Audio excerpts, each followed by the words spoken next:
Hello students, how are you all? Great. Okay.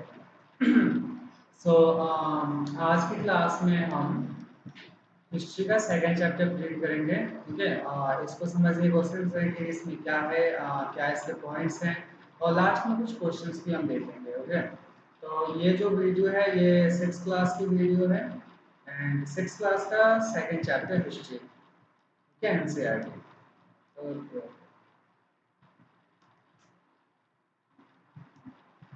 सो सबसे पहले अगर हम बात करें टाइम फ्रेम की, ठीक है, तो टाइम फ्रेम की जब हम बात करते हैं तो जो टाइम फ्रेम मिलता है उसके हिसाब से हमें क्या करना होता है। हमें किसी भी टाइम पीरियड को बीसी या बीसीई में या एडी और या सीई में हमें कन्वर्ट करना पड़ता है, ठीक है। तो अगर हम बात करें बीसी का, ठीक है, तो बीसी का हमारा क्या हो जाएगा, BC equal to before Christ, right. और अगर हम बीसी करें तो क्या हो जाएगा, बिफोर कॉमन एरा। और अगर हम एडी की बात करें तो क्या हो जाएगा, एम नॉट एमोनी। और इसी तरीके से सी का क्या हो जाएगा, कॉमन एरा। तो यहाँ पे अगर हम मान लेते हैं जैसे कि ये जो लाइन है, ओके, यहाँ पे क्या है, यहाँ पे जीरो है, लाइक जीरो, यानी यहाँ पे क्या हुआ, यहाँ पे क्राइस्ट आते हैं, ओके, क्राइस्ट आते हैं और यहाँ पे क्या होता है, जीरो होता है। तो इससे पहले अगर हम जाएंगे, अगर इससे हम पहले जाएंगे तो हमारा क्या होगा, ये हमारा बिफोर क्राइस्ट होगा, यानी क्राइस्ट के आने से पहले। और अगर हम उनके बाद जाते हैं, लाइक इधर की साइड अगर हम जाते हैं, यानी ये देखो इधर की साइड अगर हम जाते हैं तो ये हमारा क्या हो जाएगा, ये हमारा एडी हो जाएगा या सीई हो जाएगा, जिसे हम कॉमन एरा भी कहते हैं। तो टाइम फ्रेम्स आई थिंक समझ में आ गया होगा सभी को, राइट। सो नेक्स्ट करते हैं। हाँ, नेक्स्ट देखो क्या है, अब इसी में हम इसको और अच्छे से रीड करते हैं। नेक्स्ट में देखो क्या है कि बीसी या बीसी, तो BC stands for before Christ, है ना, जैसा मैंने पहले बताया अभी कि बीसी का मतलब क्या होता है, बिफोर क्राइस्ट। ठीक है, तो जितने भी डेट्स हम लिखते हैं जो कि क्राइस्ट के बर्थ से पहले का है, ठीक है, all the dates before the birth of Christ are expressed in BC, they are counted backwards, ठीक है, like 6th century BC, 3rd century BC, इस तरीके से, ओके। और अगर हम बात करें BCE की तो इसका मतलब भी क्या हो जाता है, बिफोर कॉमन एरा। तो यहाँ पे जैसा कि डायग्राम के थ्रू तुम्हें समझ जाएगा, जीरो से पहले जो हमारा जो भी ईयर होगा या जो भी काउंट होगा, हमारा जो टाइम पीरियड होगा वो क्या कहलाएगा, वो BC या BCE में काउंट होगा। ओके, क्लियर है यहाँ तक, आगे बढ़े हम। Okay, good. सो नेक्स्ट है, नेक्स्ट हमारा क्या है, एडी या सी, राइट। तो अगर हम बात करें एडी की तो AD stands for two Latin words, that is anno and domini, ठीक है। तो that means in the year of the Lord, ठीक है। अब यहाँ पे देखो, यहाँ पे सीई जो यूज है, सी भी हम यूज करते हैं एडी की जगह पे। तो सी का मतलब क्या होता है, कॉमन एरा।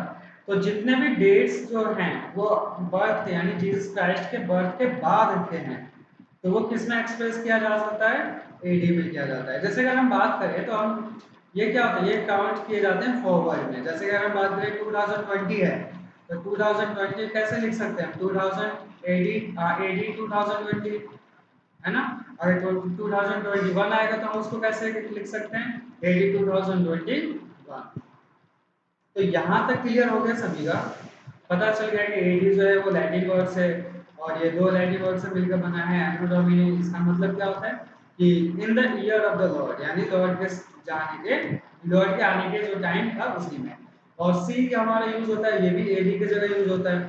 तो सी का जो पूरा फुल फॉर्म है वो क्या है, कॉमन एरा, ठीक है। तो अगर हम बात करें तो जितने भी डेट्स थे जो जीसस क्राइस्ट के पहले के थे, उसे हम एडी में नहीं लिखते, हम इसमें आफ्टर में लिखते हैं, ठीक है, कंफ्यूज मत होना, बीसी और बीसीई में और एडी और सीई में। ओके, चलो आगे बढ़ते हैं।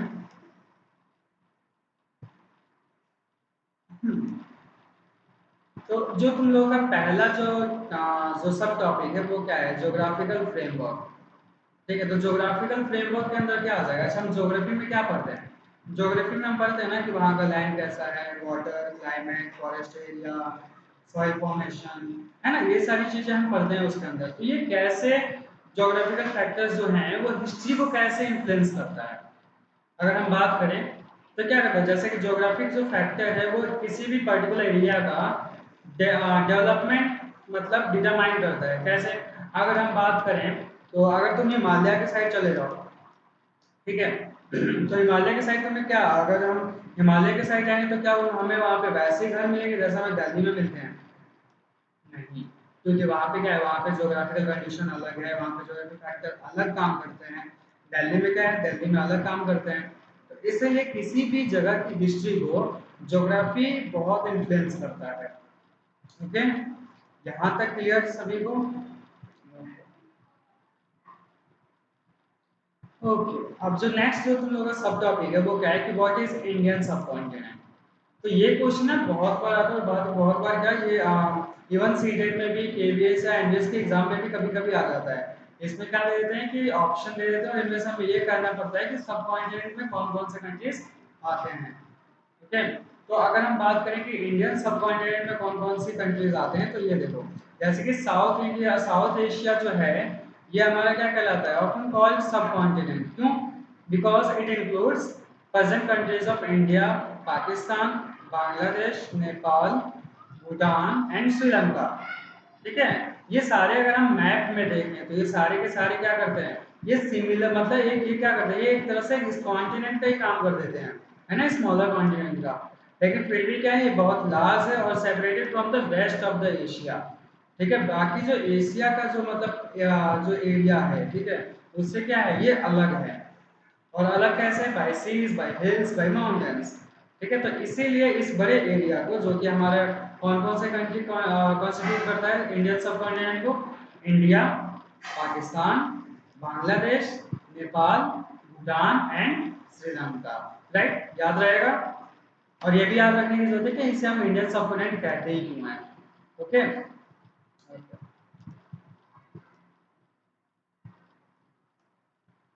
हाँ, यहाँ पे देखो मैप में तुम्हें दिखाई दे रहा होगा, ये जो एरिया है यानी पाकिस्तान, देखो ये यहाँ पे है, राइट, नेपाल, भूटान, बांग्लादेश और इंडिया और श्रीलंका। तो ये देखो, ये रेस्ट ऑफ द वर्ल्ड से कैसे अलग है, यहाँ पे तुम्हें मतलब ये मिल जाएगा, यहाँ से सी से अलग है। तो ये क्या कर रहा है, ये एक स्मॉलर कॉन्टिनेंट की तरह काम कर रहा है ना, कॉन्टिनेंट की तरह हमें दिखाई दे रहा है। तो इसलिए हम इसे इंडियन सब कॉन्टिनेंट कहते हैं। आई थिंक अब क्लियर हो गया होगा तुम सभी को। और इसमें इस कंट्रीज के नेम पे कंफ्यूज मत होना, क्योंकि इसके अंदर रशिया नहीं आता, ना ही चाइना आता है। ओके, तो इसके अंदर क्या आ जाएगा, Pakistan, Nepal, Bhutan, Bangladesh, India and Sri Lanka. Okay, next पे आते हैं। अब जो नेक्स्ट जो टॉपिक है, अगर हम हिस्ट्री की बात करें, तो हिस्ट्री की जब हम बात करते हैं तो हमारा जो हिस्ट्री का जो पढ़ने का मेन कॉन्सेप्ट है वो क्या है, कि हम अपने एंसेस्टर्स के बारे में जाने, उनकी गलतियों से सीखें, उनके मतलब जो भी उनका सक्सेसफुल जर्नी रहा है उससे भी हम सीखें। तो इस बेसिस पे अगर हम ये देखें तो पहले के लोग कहाँ रहते होंगे, अगर हम बहुत पहले की बात करें तो हम देखते हैं कहाँ कहाँ रहते हैं। सबसे पहले तो आता है हमारा एरिया जो कि है बैंक्स ऑफ नर्मदा की। ठीक है, नर्मदा रिवर के किनारे जो रहते थे। ठीक है, तो ये एरिया क्या करता है, ये एरिया ट्रेस करता है अर्लीस्ट पीपल के हैबिटेशन की। ठीक है, और वो लोग क्या थे, वो लोग स्किल्ड गैदरर्स ऑफ फूड थे, यानी वो क्या करते थे, बहुत अच्छे संग्राहक थे, है ना, संग्राहक उन्हें कहते हैं ना, जो मतलब फूड इकट्ठा करता है। तो गैदरर्स ऑफ फूड। उसके बाद वो क्या करते थे, they collected roots, fruits, many other forest produces for food. तो मेनली उनका कंसर्न क्या था, फूड था। Right, they also hunted animals for food and used their skins for making clothes। तो वो लोग क्या करते थे, वो लोग शिकार भी करते थे, और शिकार का भी मेन कंसर्न क्या था, फूड ही था। ठीक है, और उनका स्किन जो था एनिमल का, जो मतलब जिनको वो शिकार करते थे या जिनको हंटिंग करते थे, उसका जो स्किन आता था उसको भी वो क्या करते थे, क्लोथ्स बना के पहनते थे।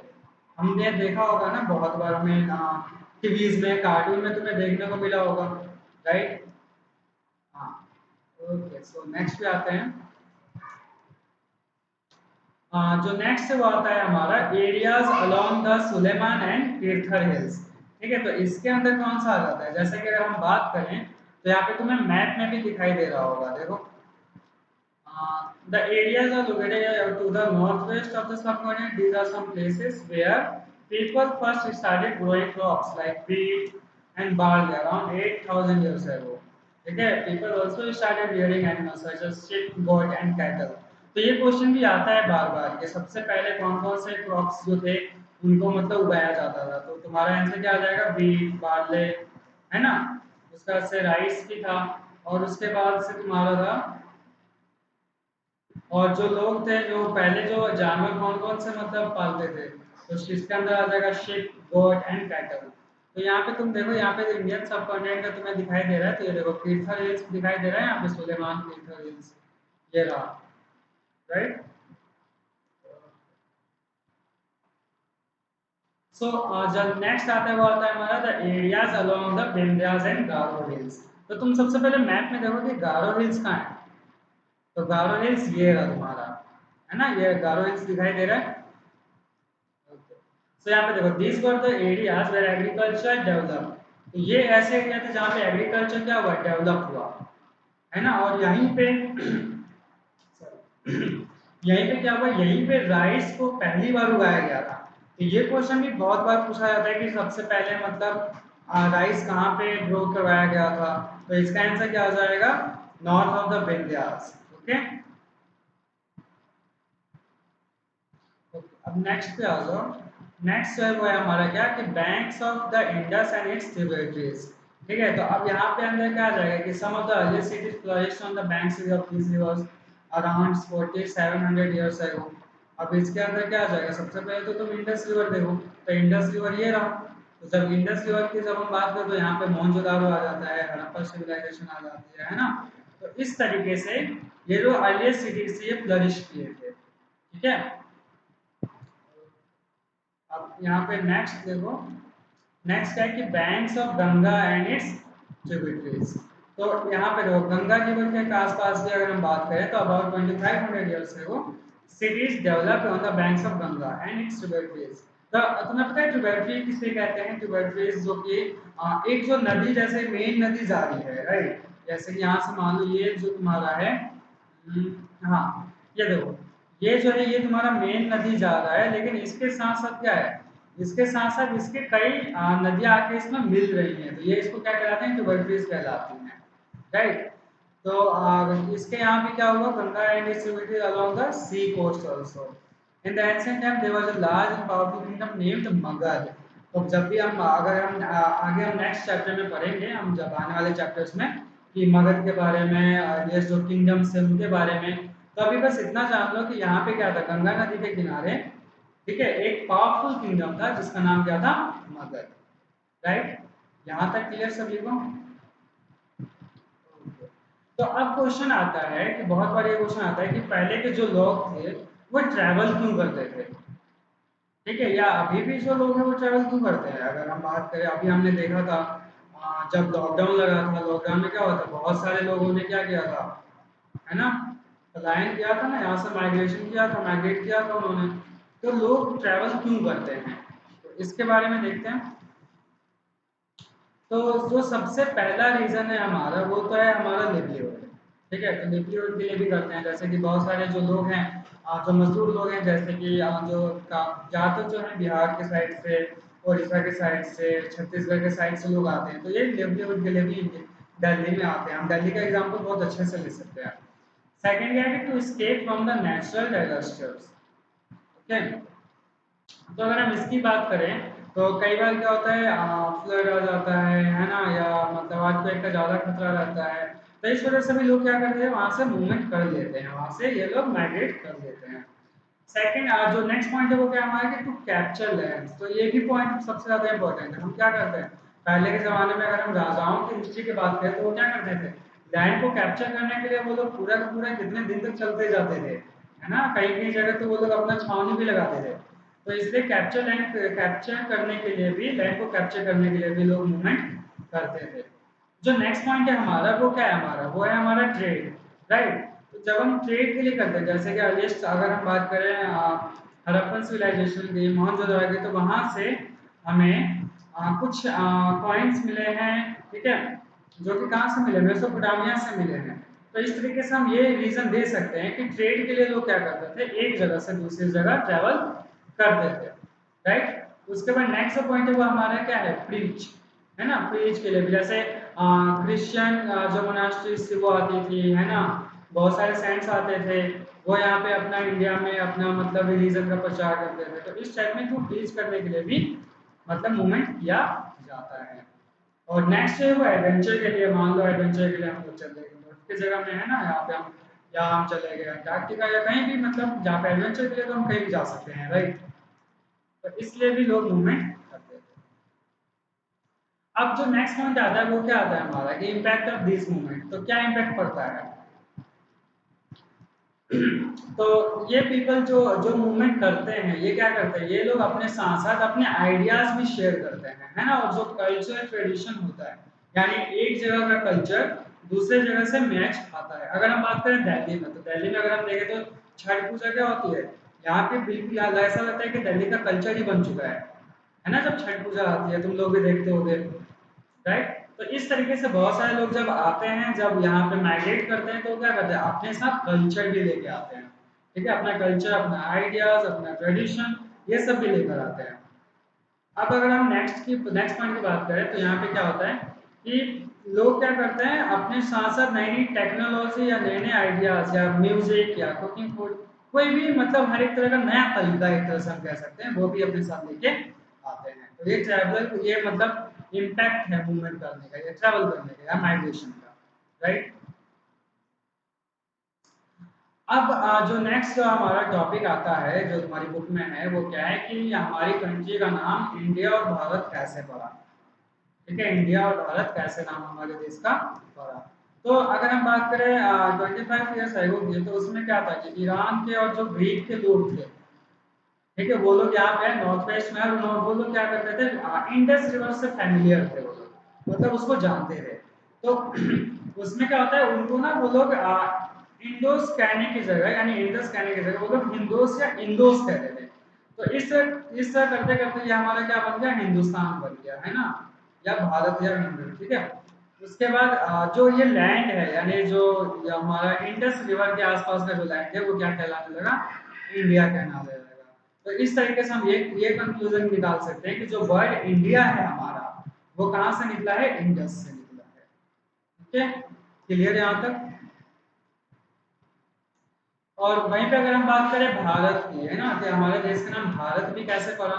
तो भारत के जो मतलब अगर हम बात करें, तो भारत क्या था, Bharat was used for a group of people who lived in a north west. और वो लोग क्या करते थे, वो लोग मेंशन है ऋग्वेदा में, अगर हम बात करें, जो हमारा अर्लीस्ट कंपोजिशन है, जो कि मतलब अब से 3500 बिफोर की है संस्कृत में। तो उसमें क्या था, उसमें भरत नाम के राजवंश का या उनके नाम का रूलर्स का हमें एग्जाम्पल मिलता है। तो इसलिए उनके नाम पे भरत भरत के नाम पे हमारे देश का नाम भी क्या पड़ गया, भारत पड़ गया। तो यहाँ तक क्लियर सभी को। ओके, आगे देखो अब नेक्स्ट। तो नेक्स्ट जो है वो है हमारा क्या है कि हम अपने पास्ट के बारे में कैसे जान सकते हैं, यानी यानी हम अपने पास्ट के बारे में हमें कुछ तो क्लू चाहिए ना। अब हमें क्या बनना पड़ेगा, हमें शैलोक होम्स बनना पड़ेगा। शैलोक होम्स देखा है तुम लोगों ने कभी, हर एक क्लू को बिल्कुल ध्यान ध्यान से देखना पड़ेगा। तो इसमें हमारा सबसे पहले क्या आता है, रिमेन्स ऑफ बिल्डिंग्स और मॉन्यूमेंट्स। तो हम बिल्डिंग्स के रिमेन से भी देख सकते हैं, या मॉन्यूमेंट से भी देख सकते हैं कि अच्छा इसका पास्ट ये रहा होगा, या इस पे ये आर्ट किया गया है, तो इसका पास्ट ये रहा होगा। पॉइंट्स के थ्रू भी हम पता कर सकते हैं ना, पॉइंट्स के थ्रू, जैसे पॉइंट पे क्या होता है, पॉइंट्स पे कई बार क्या होता है, राजाओं के यानी किंग्स के उनका फिगर बना होता है, उनका पोर्ट्रेट बना होता है, इवन उनके लैंग्वेज में कुछ लिखा भी होता है। तो इस तरीके से हम उसके बारे में पता कर सकते हैं। अब जो नेक्स्ट जो पॉइंट है वो क्या है, वो कॉम्पिटिटिव एग्जाम के लिए इंपॉर्टेंट है। क्यों, क्योंकि ये क्वेश्चन बार बार आता है, इवन एसएससी में कई बार भी पूछ लेता है। तो the study of coins is known as numismatics. तो न्यूमिस्मेटिक्स जो है ये किससे रिलेटेड है, ये कॉइन के स्टडी से रिलेटेड है। अब देखो यहाँ पे कॉइन क्यों इंपॉर्टेंट है, कॉइन हमारे लिए क्यों इंपॉर्टेंट आ रहा है। तो कॉइन हमें किसके बारे में बताता है, हमें किंग्स के बारे में बताता है, उनके एम्पायर्स के बारे में बताता है, इवन डेट भी बताता है, और लैंग्वेज सबसे ज्यादा इंपॉर्टेंट तो लैंग्वेज है। तो लैंग्वेज के बारे में भी बताता है, जो उस पर यूज किया गया है, ट्रेड में, आर्ट में, रिलीजन, लिटरेरी स्किल्स, ये सब के सब जो एक पर्टिकुलर टाइम पे हुआ था, या मतलब उसके बारे में कंटेक्स्ट, एक कंटेक्चुअल नॉलेज हमें देता है। ओके, क्लियर है यहाँ तक। ओके, तो इसी में नेक्स्ट जो है वो है हमारा क्या है, मैन्युस्क्रिप्ट्स। ठीक है, तो मैन्युस्क्रिप्ट्स क्यों इम्पोर्टेंट है? तो जो भी बुक हमारा मतलब रिटन बाय हैंड लिखा गया हो वो क्या कहलाता है? वो मैन्युस्क्रिप्ट्स कहलाता है। तो usually there are two types of manual that were used for writing manuscripts that were palm leaf first, और तुम्हारा एक क्या हो जाएगा? Bark of tree known as birch that grows in Himalayas. तो ये दो दो मैंने जो बताया ना, दो मटेरियल्स इनका यूज होता है मैन्युस्क्रिप्ट लिखने में, या लिखता था, सॉरी, तो क्या लिखता था। हम इंस्क्रिप्शन के थ्रू भी अपने पास्ट के बारे में पता कर सकते हैं। जैसे कि मान लो इंस्क्रिप्शन हम किसे कहते हैं? जो हार्ड सरफेस पे दिखाया होता है, जैसे स्टोन पे, मेटल पे या पेपर पे भी, ठीक है, तो हम उसको इंस्क्रिप्शन कहते हैं। तो they generally convey king order, their dates, their teaching. तो ये जनरली जो इंस्क्रिप्शन होता था ये क्या करता था? ये जो किंग ऑर्डर देता था ना, उसी के बारे में इंस्क्रिप्शन में लिखा होता था, या उसके डीड्स के बारे में, या उसके जो आइडियाज थे उसके बारे में। ठीक है, तो इसलिए इंस्क्रिप्शन हमारे लिए भी इम्पोर्टेंट है, और हिस्ट्री के लिए तो मतलब है ही। तो अगर हम बात करें तो स्टडी ऑफ इंस्क्रिप्शन हमारा क्या कहलाता है? एपिग्राफी कहलाता है, राइट। तो जब भी क्वेश्चन है कि एपिग्राफी का मतलब क्या होता है, तो हम क्या करेंगे? द स्टडी ऑफ इंस्क्रिप्शन करेंगे। इसी के अंदर हमारा डेसिफरमेंट भी आता है। तो डेसिफरमेंट क्या है? It is the process of reading and understanding the script used in the inscription. तो डेसिफरमेंट क्या है? ये एक प्रोसेस है। किस चीज का प्रोसेस है? हमें जो स्क्रिप्ट दिया गया है इंस्क्रिप्शन में उसको पढ़ने का, उसको समझने का। ठीक है, तो इसको हम क्या कहते हैं? डेसिफरमेंट कहते हैं। याद रहेगा सभी को डेसिफरमेंट। और जो नेक्स्ट है वो क्या है? हमारा स्क्रिप्ट है। तो script consist of science and later. ये तो सिंपल है, ये तो मुझे नहीं लगता कि बताने की जरूरत भी है। तो ये इस तरीके से हमारा ये चैप्टर जो है ये खत्म हुआ। तो अगली वीडियो जो आएगी वो अभी 6th क्लास की सीरीज चलेगा।